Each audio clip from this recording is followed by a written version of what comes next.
I am Angelilian. Welcome to my channel. I cut and sew an outfit, even gowns. Today, we will make a sample for the dart manipulation. So, ang gagawin natin ngayon ay yung pang-top lang sa gown. Dahil tube siya, sa waistline tayo magsimula. So, ang gagawin nating figure ay standard lang. Hindi siya magbabago kahit na cup A, cup B, to cup C.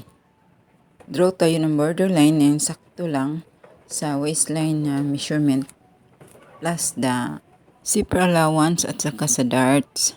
So 1 inch zipper line, 1/4 waistline measurement, 1 inch for the dart. 1 inch zipper allowance, then 1/4 sa bust. Itong inuna natin is back, then straight na natin dun sa waistline. Tandaan yung sukat natin sa body, dapat wala siyang allowance, fit talaga siya. Then markings tayo ng 1/2 sa bust distance, dun sa may bust line at saka sa waistline. Plus 1/4 yan kasi stretchable siya. 1/4 lang yung allowance na ilalagay natin. Dapat pantay yung sa side at saka sa dart line. From bust point, sukat tayo ng 3 inches dahil cup B itong ginagawa ko. From bust point up, sukat tayo ng 5 inches. Yun ang karaniwan kong ginagawa. Basta off shoulder na cup B. 3 inches yung sukat sa dart dahil nasakop natin ang 3 dart para sa top. Ang explanation sa pagkuha ng dart ay nasa video tutorial natin na i-upload sa Art of Dart Manipulation. Mas maigi gamitan nyo ito sa pag-curve ng French curve para makuha nyo ang magandang hubog sa pag-curve sa may bust. Sometimes kasi pag nag-cut ako, hindi na ako gumagamit ng French curve. Ginuguhit ko na lang siya ng pa-curve. Pero kapag beginners ka pa, mas maganda kung mayroon ka French curve. Siyang gagamitin mong pag-curve sa mga darts, lalo na dito sa cup ng bust. Then yung lalim naman sa cup dun sa ibaba, sa may empire cut, also named as lower bust. Ang buka ay 2 inches. Then pa-slide sa waistline 1 inch yung opening kasi magkasing sukat lang yung waistline saka yung bust line. So dyan tayo sa may dart line mag-manipulate. Sweetheart yung design sa neckline, kaya isa siya sa naging dahilan na nagiging 3 inches yung bawas sa dart ng upper bust. Plus 1 inch sa center, then 1 inch din sa may side sa may kilikili banda, kaya nagiging 3 inches. So 1 inch plus 1 inch plus 1 inch equals 3, kaya siya 3 inches. Ang boning structure to form the corset, kaya align siya sa bust distance from bust point palabas sa cup circumference. Doon pwede natin siyang lagyan ng additional structure sa bone stick. Yung drop natin na pattern sa tela, yun ay sa likod yung sa isa. Ito, sa harap na naman ito. So, i-fold lang natin ng double dahil sa center ng front. Sukat natin ang center saka sa side para balance yung tela, hindi siya magtabingi kapag kinakat na natin. So, pagkatapos natin yan siyang mabalance, i-plot na natin yung ginawa nating pattern. Most of the time, hindi na ako gumagamit ng pattern. Diretso na siya sa tela. Tapos, yun na ang ginagawa kong pattern.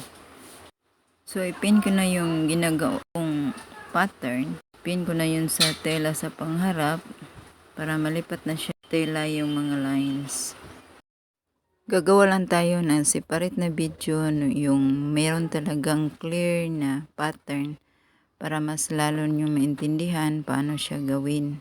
Kasi hindi siya ma-clear sa video yung mga lines sa tailor chalk. So, dapat itong sa harap, dapat may sukat pa siyang extra na 1 inch kasi sa allowance siya sa may bust. Doon na siya lahat para enough space sa cup. Cut muna natin siya ng same sa back at saka front. Follow na natin yung pattern kasi sa back, mamaya na natin siya i-alter ang lines. Trace lang muna natin siya, ilipat yung mga lines para diretso na tayo cutting. So, i-follow natin yung mga curves doon sa lipat natin sa may harap na tela. Tapos, i-cut natin siya pagkatapos. Doon sa likod, diretso na ang line kasi malalim yung sa likod.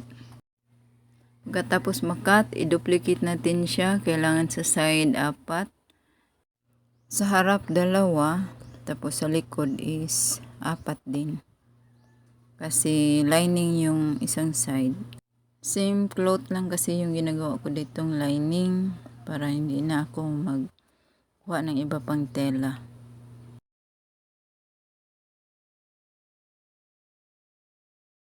Ang dart sa likod, about 5.5 from side yung tahi natin para sa dart.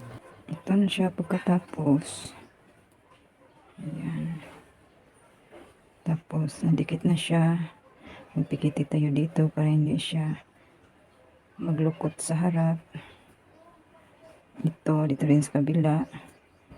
Then, sukatan na natin siya ng pang-off shoulder. So, dito tayo magsimula. Hanggang dyan is 6.5. Ang kukunin natin ay 6 1/4 lang. Para may allowance tayo dito sa tahi, 1/2. Tapos yung off shoulder, additional natin ng 10 inches. So, 6 1/4.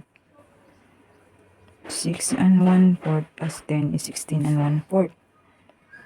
16 1/4. Tapos lagyan natin ng allowance 1/2. Then, sukatin natin dito hanggang sa gitna. Yung pa-straight, 22. So, yan ang sukat natin, half sukat natin sa off shoulder. Yung sa likod, ito yung ginagawa nating dart para sa bone stick. Ito sa likod, hindi pa natin yun itatahi. Mamaya na pagkatapos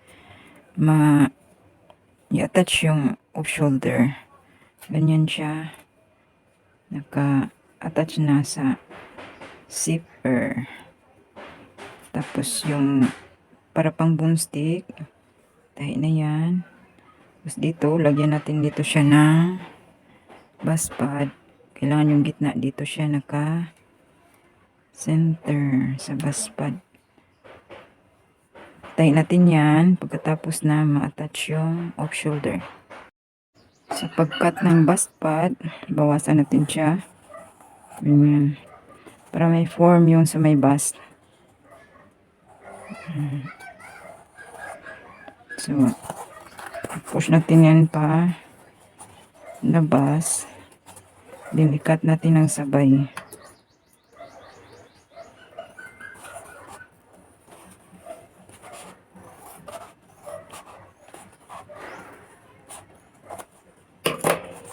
Yan na siya. Ganyan yung form niya sa ilalim.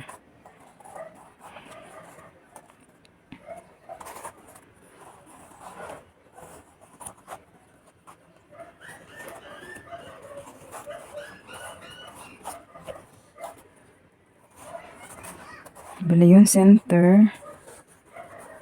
Tapat natin dito. Tapos itong nakat. Pin natin dyan.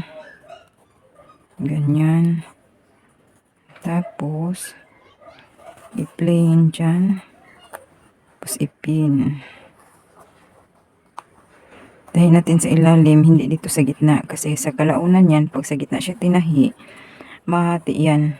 Sa kalaunan sa lagi nang nilalabhan. So, dito natin siya itahi. Pa-curve. Ito din sa kabila, ganyan. I-ano natin siya dito, i-align yung cut. Para sa gilid lang yung mag-push pag gitna. Tapos ganyan.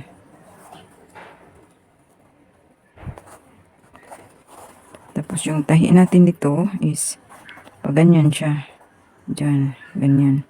Dito natin siya itahi sa ilalim. Diyan.